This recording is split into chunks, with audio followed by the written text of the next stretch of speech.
Hello, welcome back. ZiggyNo here. Hope you're doing well. I want to take a moment and spend some time on this video talking about sports card breaking lessons learned. Breaking's become more popular than ever. I'm not going to go into what a break is, how to break. I'm assuming you guys know a little bit about that, so I'm going to go into kind of some tips I've learned about sports card breaking. So, 3 pieces to sports card break strategy. Okay, guys. Number 1, research. Research. Research. If you go buying into a break just because a breaker has a break, you are in trouble, man. You need to know the product. You need to likely, if best, know the checklist. Have the checklist out, okay? And I'll go into this a little bit more. Budget. You have to have a budget. You can't go throwing good money into bad money. You can't be like, well, I went skunked on one break. I'm going to buy into 5 more, You got to have a budget. Stick to the budget. Make a plan. Execute on the plan. And keep the budget in mind. Part of that budget needs to be in your budget for selling. And what I'm referring to there is if you're going to be grading. And I think grading is part of that budget. So I'll talk about that a little bit as well. And last, the break. Enjoy it because you're paying for it, right? Part of the fun of this is that thrill of watching the packs rip and the cheer and the whoa, massive hit and all that stuff, man. That's part of what you're getting into. So let's break this stuff down here for you. So research is key. I'm going to give examples of what I do, okay? Select the product.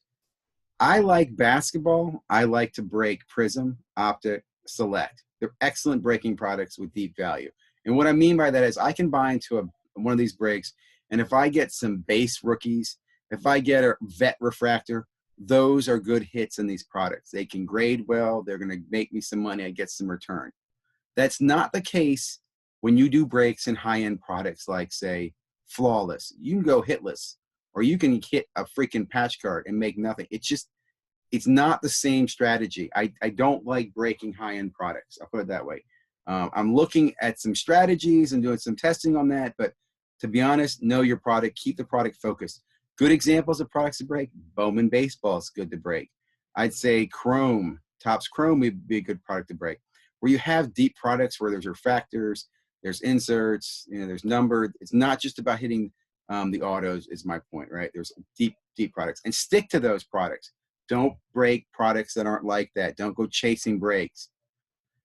Target the team that you're going to go after. I don't like random. I'll do random, but random is gambling. Random is not breaking with strategy or an intent, okay? Random is gambling. There's lots of ways to gamble. With Prism basketball, expensive teams are challenging, right? So it's hard to put down grand on the Pelicans. You might hit a few base cards, but you might making your grand back, right? So I'm not a big fan of chasing those. There's some metrics. If you're going to do that, you need to spend a lot of money. You can't be doing one case of a big team. You got to probably do 4 or 5 cases to get a return on your investment. So for this example, I'm going to say target the mid-tier teams. An example, teams with good rookie classes or deep rookie classes, right? So the Bulls, the Cavs, the Heat are good teams I'd recommend this year. The Wolves, another good team you go after with some good rookies this year. Those are just examples. And those are mid-tier teams, man. Wizards as well with Rui. You should be able to go after those with a good budget. And again, the goal here is you're going to buy into more than one break. I'll talk to that in a moment, but research is key. Last part of this research is select the breaker.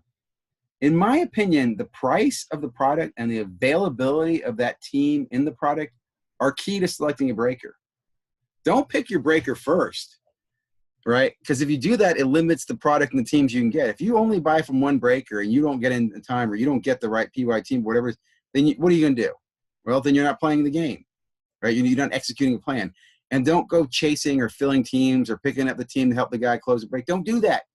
That's not part of the plan. You're in business mode here, right? Only buy the teams that you are focused, research, and ready to execute on. And let that select the breaker. So what I'll do is I select the product, I select the team, and then I'll go look at a list of breakers to see where I can buy that team. And I'll see who's got the team for the cheapest. How much is it? Is it a half case, full case, whatever it is, and I'll buy, right? Research is key. Next part, budget allocation. There is success in numbers. So if you've got a budget where you can only get into one case, don't do it, right? break that budget. Either you have to add to that budget or break that budget and do 3 third cases or 4 quarter cases, right? Because you want to span yourself out. You want to allocate your risk, right? And again, it's just my goals, my strategies here. But again, you got to probably target 3 or more cases in a case break, or 3, and I'll even say with more breakers is great. If one breaker has 4 cases and you can buy into all 4 cases of the same team, that's a good way to go. I'll support that. But if you can get into another case, another breaker, I support that as well, right? So, allocate your risk. Only buy your team. Don't buy into fillers or teams you don't want. If your team is gone, move on next break and keep your plan. I've said that earlier, but I can't stress it enough, right? If I've decided I'm going to get in 4 cases, and for example, I love Mojo breaks, and I go there and 3 of those cases are already sold out and I can't get them, I'll get in the 4th case. But I'm not going to change my strategy on who I'm going after in the PYT. Next, keep track of what you're spending and who you spend it on, right? How much did you spend per box, case, or box? Allocate budget. Think about, saving some money for grading cards.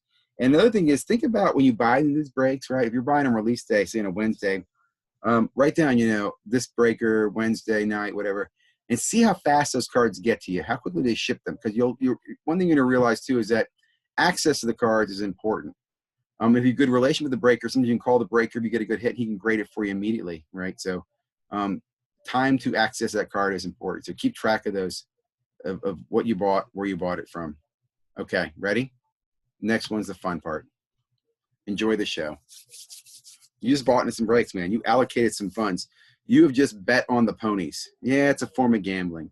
Now, if you execute a strategy, you know what you're breaking, and you've allocated your resources properly, there's better return on your investment. And like I say, it's more like a poker game. If you know what you're doing at the table, you're sitting down with the right chips, and you know how to hold and fold, you're in a better position to play the game. So watch the breaks. Enjoy the experience. Chat it up with the breakers and others. You get to meet people. You can find who collects what. You can make relationships for buying and selling in the future. Grab some popcorn and a cold one. This is part of your entertainment. You paid for this, right? When I do breaks on Breaker Wednesdays, right, I'll buy into 2 or 3 different breaks, and I'll put 2 or 3 different TVs on. I'm watching like sports for me. I want to watch the breaks. I want to cheer. I'm excited. And I'll try to do some examples of that in some future videos. Know your hits, right? You research the checklist. You know what your chase cards are, okay? So as hits start coming in, start calculating your estimated value, and start thinking about your plan and what you're going to do for those cards, whether it's rookies, vets, hits. If you get a 101 or a refractor or a color or whatever it might be, what's your plan? Do I know somebody I can sell it to? Am I going to grade this, or am I going to sell it raw? Execute on that plan. Know what you're doing. When the break is over, show off your hits. Get pictures of them. Go back, replay it, take a picture, snapshot. Just hit this in a break. Talk about it, man. Post that up. Decide if you're going to fast grade in these cards, right? Did you just get a Luka to 10? You want to fast grade and flip it? Well, it's probably a poor example. I'd hold Luka to 10. But anyway, the point is, if you get something hot, you can talk to the grader, have them grade it, or the breaker sometimes. They can grade it or ship it to a grader for you directly or subber and get that card flipped immediately. Again, another thing I like to do with my cards is I like to sub them. So I like them to come back to me. I like to wipe them myself, check them out, and then sell them and grade them. If you're selling any raw, decide that too. You can sell some raw. And then what I also do with my cards when they come in, if it's stuff I don't want to deal with, right, it's $1, $2, maybe $5 or $10, I'll just put it in my COMC envelope, where I put it in a bucket, and when I get a couple hundred cards together, I ship that to CMOC. So, in summary, have a plan, have a strategy, enjoy breaking, and execute on that. I'm ZiggyNo. I'm here because I love sports and making money. You can find me on Twitter at Ziggy Breaks, ZiggyNo on Facebook, and ZiggyNo on YouTube. Thanks again, and I hope you enjoyed the video.